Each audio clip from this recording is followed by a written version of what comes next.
ఎంతవరకు చదివి మానేశారు? 6th స్టాప్ చేశాను. కారణం ఎందుకు? అంటే కనుక నాకు మెమరీస్ బ్యాక్ రావడం వల్ల. ఏంటమ్మా? అంటే కనుక నాకు గత జన్మ తాలూకాలు జ్ఞాపకాలు రావడం వల్ల. అంటే ఆ జ్ఞాపకాలు వచ్చినప్పుడు మీ ఫీలింగ్ ఎలా ఉండేది? హెడేక్ వచ్చేది నార్మల్గానే. అంటే ఇంకా గతం గురించి చెప్పిన ఎవరికైనా ఎలా ఉంటుంది నాకు కూడా సేమ్ అంతే. అంటే ఏ టైంలో మీకు గత జ్ఞాపకాలు? అది ఎప్పుడు టైమింగ్ ఎవరు చెప్పలేరు. అంటే మీకు ఆ సైన్స్ ఎలా ఉండేవి మీకు? అంటే ఆ యొక్క వచ్చేటప్పుడు ముందు ఎటువంటి సూచనలు కనిపించేవి? సూచనలు ఏమి ఉండవండి నాకైతే మాత్రము. నాకు ఎప్పుడైతే కనుక ఇప్పుడు మీరు ఎలా ఉన్నారో నాకు జస్ట్ అలా విజువల్స్ ఓపెన్ అవుతాయి అంతే. నేను అవి చూస్తాను అంతే. మీ అమ్మగారితో చెప్పాడు మీరు? లేవగానే నేను కనిపించగానే ఫస్ట్ మా అమ్మకి చెప్తాను. మీ అమ్మగారు ఏమన్నారమ్మా? ఏమలేదు ఇంతవరకు అని నమ్మారు. సో అందుకే నేను ఇంత దూరం వచ్చాను. ఒక తల్లి సపోర్ట్ లేకుండా ఎవరు ఇక్కడికి రాలేదు. విజయనగరంలో ఉన్న అక్కడ గుడికి వెళ్ళారట, అది ఆ వివరాలు చెప్తారా? ఆ వివరాలు అంటే టెంపుల్ లోపల ఉందండి, భూమి లోపల. అది బయటకు తీసేంత వరకు మీకు కూడా నేను చూపించడానికి కదా, అంతే. ఇప్పుడు మీ యొక్క అంటే ఇంకొక కార్యక్రమం కూడా చెప్పేసి అంటున్నారు. ముందు అనంత పద్మనాభ స్వామిది, తర్వాత నెక్స్ట్ అది టెంపుల్. అంటే ఏ విధంగా మీరు చేయబోతున్నారు? మీరు ఏ విధంగా అంటే కనుక సమయం వచ్చినప్పుడు చెప్తామండి. సమయం లేకుండా మేము కూడా చెప్పకూడదు కదా. ఈ దైవరహస్యాలు అనేవి ఎవరికి చెప్పకూడదు. అందరు చెప్పండి అంటున్నారు. ఏ దైవరహస్యాలు అనేది ఎవరికి చెప్పకూడదు అంతే. నాకేం పర్సనల్ లైఫ్లో ఎలాంటి ఇబ్బందులు లేవు.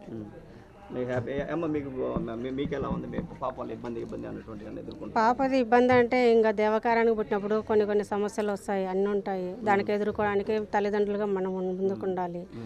తనను నమ్మిన వాళ్ళు ఎవరైనా కూడా మన నమ్మకం మీద కందండి ముందుకు రావాలనేసి. దైవకారం అన్నప్పుడు కంపల్సరీగా మీరు కూడా ఇటువంటి సమస్యలు వచ్చి మొత్తం భరిస్తాం, ఇటువంటి కష్టాలు నష్టాలు ఇంకా తప్పదు. దేవకార్యానికి జన్మించినప్పుడు ఆ దేవకార్యం అనేది పూర్తి చేయాలి కదా. మనం దాన్ని ఆపడానికి కూడా నాకు ఎన్నోసార్లు నేను ట్రై చేశాను. 9 సంవత్సరాల నుంచి నేను ట్రై చేశాను. ఇది ఇట్లా ఉండకూడదు, తను కూడా సాధారణంగా మనిషిలాగా ఉండాలి, అందరు అమ్మాయిలాగే తన లైఫ్ తను రీచ్ అవ్వాలని చెప్పేసి విధాలుగా ప్రయత్నించాను. అందరు డాక్టర్ల దగ్గర తిరిగాను, అన్ని విధాలుగా అయిపోయింది. ఇంకా గుడికి రావడం కారణం కూడా మన ఛానల్లోనే వీడియో చూసి శోభ గారు నాకు ఫోన్ చేయడము, గురుగారితో మాట్లాడము, నన్ను చూసే పాప గుర్తుపడుతుందమ్మా అని గురుగారు చెప్పడము. ఇంకా పాప మాట్లాడింది, తను చెప్పినట్టని తనకు నమ్మకం ఉంది. అందుకు ఇక్కడికి రావడం జరిగింది. ఎట్లా తెలిసింది ఫస్ట్ తను నాగరాజు కూతురు అనేది? పాప చిన్నప్పటి నుంచి చెప్పేదా? ఆ సైన్స్ అంటే ఆ యొక్క లక్షణాలు ఎట్లా ఉన్నాయి, ఏ విధంగా కనుక్కున్నారు? 9 సంవత్సరాల నుంచి పాప చెప్పేది. ఒక అడవిలోకి వెళ్ళాలి, మా అమ్మ పిలుస్తుంది, మా అమ్మ మా నాన్న ఉండరు, అలా విగ్రహాలు తీయాలి, అవే కాదు ఇంకా చాలా ఉన్నాయి, ప్రజెంట్కి నేను వెళ్ళాలి, నన్ను వదిలేసే అని చెప్పేది. అట్లా మనం వదిలేయలేం కదా, కాళ్ళు చేతులు కట్టేసుకునే రోజులు కూడా నాకున్నాయి. పాపను ఎక్కడికి పారిపోతుంది, ఎక్కడికి వెళ్ళిపోతుంది అని చెప్పేసి అలా హాస్పిటల్ తిప్పాను, అన్నీ చేశాను. అన్ని స్కానింగ్ కానీ, ఎంఆర్ఐ స్కానింగ్ కానీ, సిటీ స్కానింగ్ కానీ, బ్లడ్ టెస్ట్ కానీ అన్ని రిపోర్ట్లు అంటే నార్మల్ వచ్చింది. రీసెంట్గా పౌర్ణమి రోజు కూడా ల్యాబ్ టెస్ట్కి వెళ్ళింది. పాప బ్లడ్ కానీ, పాప స్కిన్ కానీ, పౌర్ణమి రోజు ఊడిపోయే స్కిన్ ఉంటుంది కదా, అది కూడా వెళ్ళింది. 45 రోజులకు రిపోర్ట్ వస్తుంది. ఇంకా 20 రోజులు పడుతుంది రావడానికి. ఒక విషయం, అంటే స్కిన్ ఊడిపోవడం అనేది అంటే పుట్టినప్పటి నుంచి ఉందా లేకపోతే? పుట్టినప్పటి నుంచి లేదు, పుట్టినప్పటి నుంచి లేదు. 18 సంవత్సరాలు పడినా నుంచి ఒంటి మీదకి కుపుషంలాగా రావడము, వచ్చినప్పుడు నొప్పి అనేది ఏడుస్తానింది. అట్లా 2-3 సార్లు చూసాము. ఏమో మార్పులు చెరుపులు అంటే ప్రకృతి వల్ల కావచ్చు, స్కిన్ అంటు మీద కావచ్చు అని మేము అట్లా అనుకున్నాము. అది ప్రతి పౌర్ణానికి వస్తుంది. ప్రతి పౌర్ణానికి వస్తుంటే ఆమె జాతకం కూడా పంతులు గారులకు చూపించడం జరిగింది. వాళ్ళు కూడా కన్ఫర్మ్ చేశారు. ఇంకా తను చెప్పిన గుడి ఎక్కడుండేది మాకు తెలియలేదు. రీసెంట్గా ఒక 8 మంత్ అవుతుంది. ఆ 8 మంత్లో మనకు తెలిసిన ఇంకో గురువు గారు హైదరాబాద్లోనే ఉంటాడు, ఆయన యాకిరెడ్డి అయిన పేరు. ఆయన అనుకోకుండా విజయనగరం రావడం జరిగింది. ఆయన వచ్చిన తర్వాత కాళికామాత టెంపుల్కి వెళ్ళారు. పాప చెప్పిన ఆనవాళ్ళని ఆయనకు దృష్టికి తెలిసిపోయింది. తెలిసిపోతే అక్కడి నుంచి నాకు ఫోన్ చేశాడు. పాప చెప్పినట్టు అన్ని ఆనవాళ్ళు ఇక్కడ ఉన్నాయమ్మా, ఒకసారి మిమ్మల్ని తీసుకెళ్తామన్నాడు. అంటే గుర్తుపడుతుందా పట్టదా, ఇదే టెంపులా కాదు అనేది తీసుకొని వెళ్తా అని చెప్పాడు. కాళికామాత టెంపుల్, విజయనగరం. మళ్ళీ ఒక 10 రోజుల తర్వాత మమ్మల్ని తీసుకెళ్ళాడు. అప్పుడు మనకు మేము ఎవరు మేము పోలే విజయనగరానికి, పాప కానీ నేను కానీ. అంటే గత జన్మలో తను అక్కడికి అప్పుడు రాజు బిడ్డగా అక్కడ జన్మించింది అనేది పాప చెప్పేది నాకు. ఫస్ట్ జన్మ వచ్చేసి నాగరాణి దేవత జన్మ, రెండోది రాజు జన్మ అని చెప్పేది. 2 జన్మలు నాది. ఇప్పుడు గురుగారు అండి 3వ జన్మ, ఫస్ట్ 2వ జన్మ ఏమో కోయిదార జన్మ. అది మాకు కూడా తెలియదు. పాపకు కొన్ని గుర్తుకు రాలేదు, ఇప్పుడు పూర్తిగా వస్తున్నాయి. ఇంకా అది ఎంత చేసినా మనం ఎంత కంట్రోల్ చేసినా అది ఆగట్లేదు. ఆగకపోయేసరికి ఇంకా తన పాఠం మట్టే వెళ్దాం, చూద్దాం ఇది ఎంతవరకు నిజము అవుతుందా కాదా అనేసి విజయనగరంకు తీసుకెళ్ళడం జరిగింది.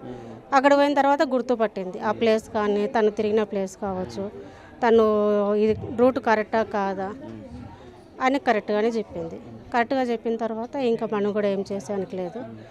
ఇంకా దేవకార్యానికే జన్మించింది కాబట్టి అది కూడా నేను కన్ఫర్మ్ చేసుకున్నా కాబట్టి ఈ స్కిన్ కూడా, ఎందుకంటే ఇది కలియుగము, ఎవరు అంతగా నమ్మరు, అందరూ అనుమానంగానే చూస్తారు. ఎవరు అనుకోకపోతే నాకు అవసరం లేదు.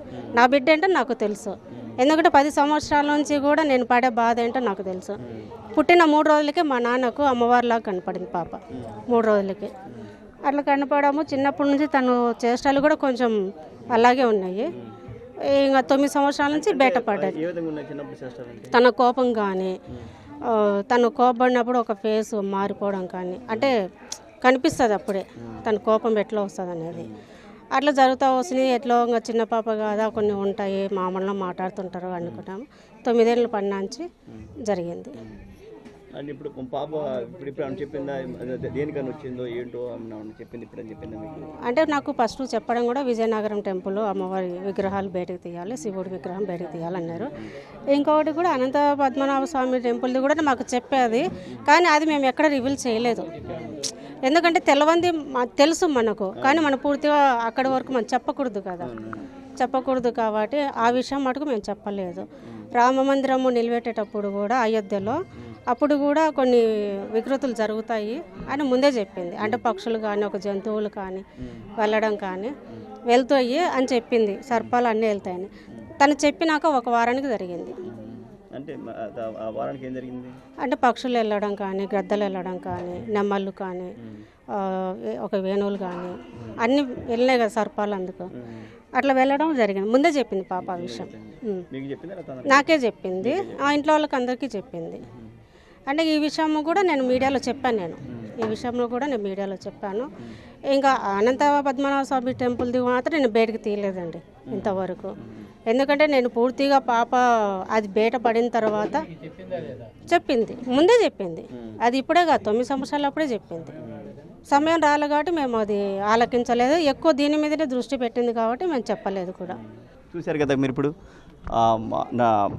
ఆ నాగరాణి అని పాప 4 జన్మలు ఉన్నాయని మన మన స్వామి చెప్పారు. అది కూడా అమ్మగారు తను 9వ సంవత్సరం నుంచి తను అనేక అంటే ఒంటి మీద పొలుసులు కానీ, లేకపోతే అదేవిధంగా నొప్పి అంటాం కానీ, అదే కానీ నాది ఇక్కడ కాదు, నాకు ఇంక వేరే జన్మ ఉందని చెప్పడం కానీ ఇవన్నీ మాత్రం మనం చూసాము. అదేవిధంగా ఈరోజు ఇక్కడ యొక్క గుడి యొక్క మహిమను తెలుసుకొని ఇక్కడికి వచ్చి ఇక్కడ రావాలని చెప్పేసి తను ఇక్కడికి రావడం జరిగింది.